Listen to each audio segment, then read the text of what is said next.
There has been a flurry of reports in the past week regarding the ArriveCan scam. With information coming from all directions, I am pleased to be the first, and as far as I know, only journalist, to provide you with a comprehensive guide to the ArriveCan app's development and the government audit. I've been reporting on the ArriveCan app for over a year. Because I keep detailed records of everything I report, I'm also going to reveal related details that other reports have missed or overlooked. In early 2020, the cost of the app was estimated by Trudeau's government to be $80,000. In April of that year, development of the app was awarded to GC Strategies through a non-competitive contract at a value of $2.35 million. In November of 2020, the ArriveCan app became mandatory. All travelers arriving in country, including returning Canadian citizens, were required to fill in the app before arrival. In March of 2022, the Justice Centre for Constitutional Freedoms launched a suit against the federal government over the travel ban as a violation of our constitutional rights to travel. The plaintiffs in the case were Brian Peckford, who served as the third Premier of Newfoundland and is the sole surviving author of the Charter of Rights and Freedoms, and Maxime Bernier, leader of the People's Party of Canada. More on that later. In May 2022, Canada Border Services Agency replaced the by then 3 non-competitive contracts held by GC Strategies, which had been issued quickly and urgently, with a competitive contract.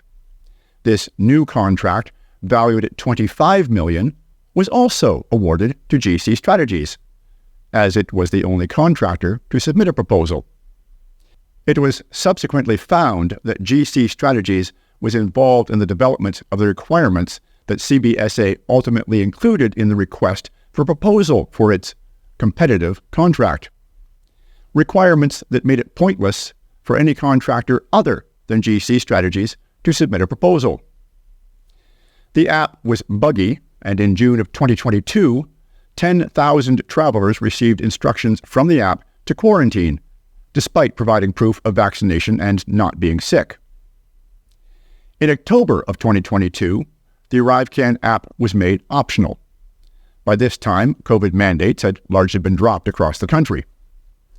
Also in October 2022, a single developer from Toronto-based Laser Technologies developed a copy of the ArriveCan app in just 2 days, and estimated the cost for a team to develop the app from scratch would have been $250,000.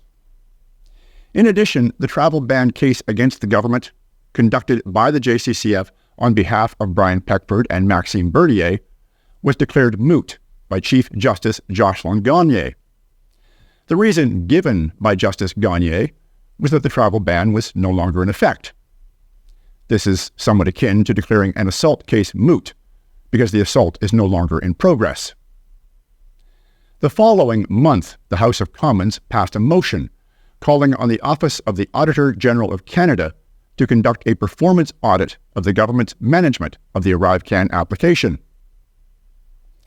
A year later, at a committee appearance in November, Health Canada Assistant Deputy Minister Cameron MacDonald told MPs that former CBSA Vice President Min Doan had lied to them about how the agency selected GC Strategies to work on ArriveCan.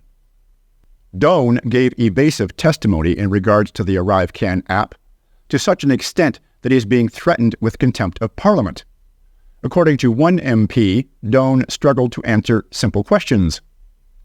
Min Doan is currently the Trudeau government's Chief Technology Officer. In mid-January, Health Canada Assistant Deputy Minister Cameron MacDonald and Canada Revenue Agency Director General Antonio Utano were suspended without pay in connection with the CBSA's review of misconduct allegations. Mr. MacDonald and Mr. Utano previously worked together at the Canada Border Services Agency. Their names regularly appear on CBSA contracting documents related to outsourcing work on the ArriveCan app. On January 29th, Procurement Ombudsman Alexander Jeglick released a report on ArriveCan, he found that outsourcing companies repeatedly won contracts by listing subcontractors who ultimately did no work. In fact, 76% of the contractors enlisted for ArriveCan contributed no work to the project. On February 5th, Conservative MP Larry Brock suggested thousands of documents in relation to development of the app were destroyed.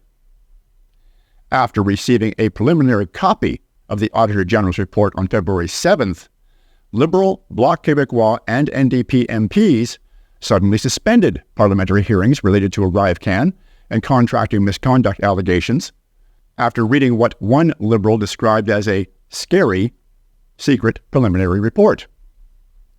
Then finally, this past Monday, Auditor General Karen Hogan delivered her much-anticipated audit report into the behind-the-scenes events surrounding ArriveCan, providing the most detailed look yet into how the cost of the federal government's smartphone app for international travelers grew from an initial $80,000 to an excess of $54 million.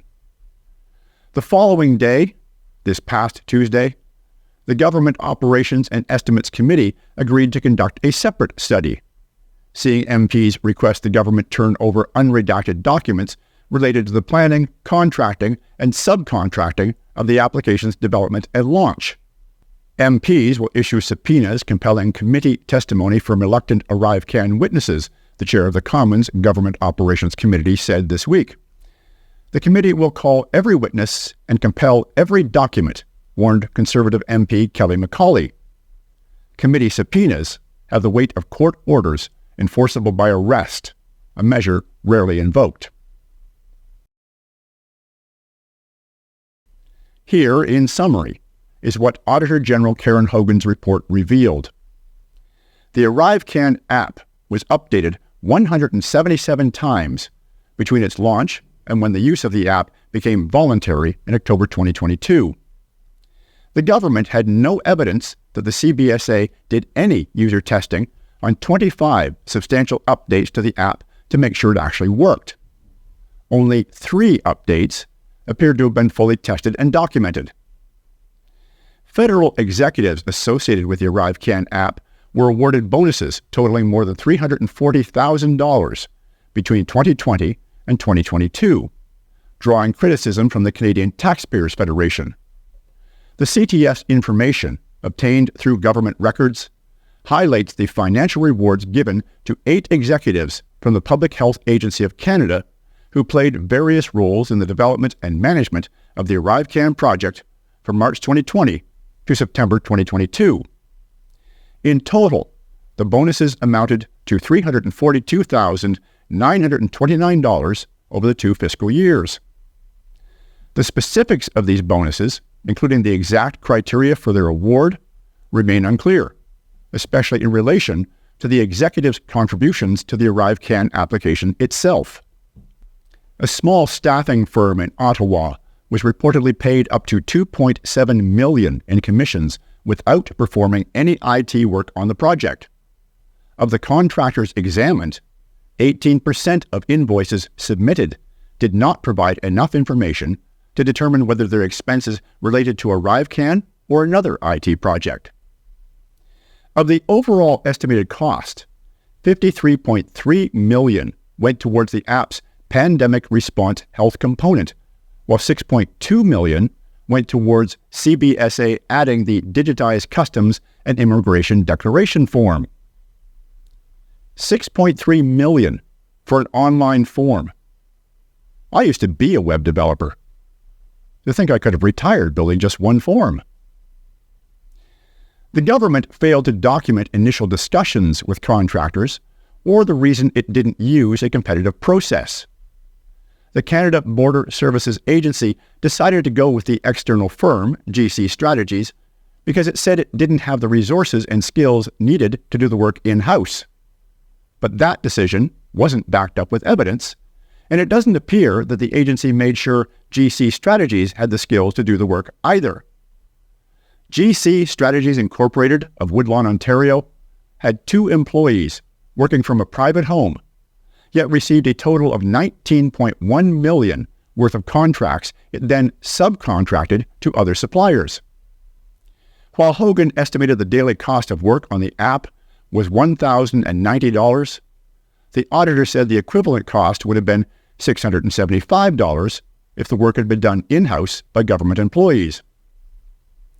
Hogan didn't mince words when she explained the findings of her long-awaited report on the ArriveCan application.